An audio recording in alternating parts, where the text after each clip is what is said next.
سنو، نماز کن فیکون کیوں نہیں پڑھنی چاہیے؟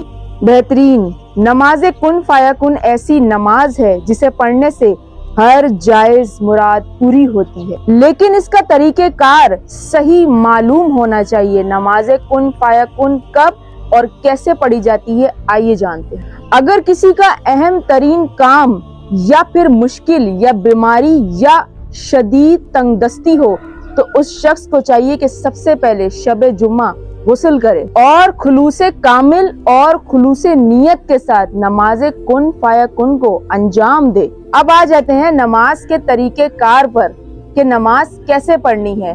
نماز کن فیکون 4 رکعت ہے، اسے 2 رکعت کر کے پڑھنی ہے۔ اور یہاں پر ایک اور بات بھی بتاتی چلوں، جب ہمارے بزرگ نے ہمیں یہ نماز بتائی تو آپ یقین کریں ہماری وہ حاجات پوری ہوئی جن کا ہم نے تصور بھی نہ کیا تھا۔ اور اب جیسے لوگ مشکل حالات میں ہیں تو ہم نے اپنے بزرگ سے اجازت لی ہے، کیا ہم اس نماز کو آپ تک پہنچا سکتے ہیں؟ تو ان کی اجازت سے ہم یہ نماز آپ تک پہنچا رہے ہیں۔ اور اب جیسے کہ ہم آپ کے لیے آسانیاں پیدا کرتے جا رہے ہیں تو آپ کو بھی چاہیے کہ ویڈیو کو شیئر کر کے دوسرے لوگوں کے لیے بھی آسانیاں پیدا کریں۔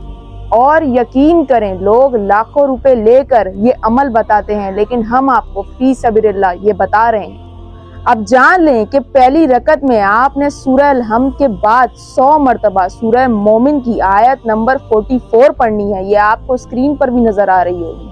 پھر دوسری رکعت میں آپ نے سورہ الحمد کے بعد 100 مرتبہ نصر من اللہ و فتح قریب پڑھنا ہے اور نماز کو مکمل کرنا ہے۔ یہ ہو گئی آپ کی شروع کی 2 رکعت نماز، ٹوٹل 4 رکعت ہے، 2 رکعت کر کے پڑھنی ہے۔ اب آ جاتے ہیں دوسری کی پہلی رکعت پہ۔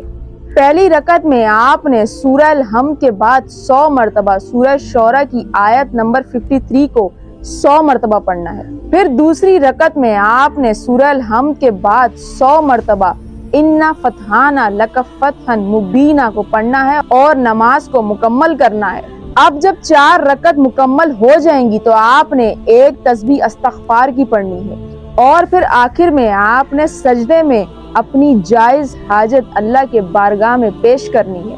اور یاد رہے اس پورے عمل کو انجام دیتے وقت آپ نے کسی سے بات نہیں کرنی۔ اور پھر انشاءاللہ مومن جیسے ہی سجدے سے اپنا سر اٹھائے گا اس کی حاجت اللہ کی بارگاہ میں پوری ہو چکی ہوگی۔ اور جب آپ کی حاجت پوری ہو جائے تو آپ نے چھوٹے بچوں میں میٹھا بانٹنا ہے اپنی حیثیت کے مطابق۔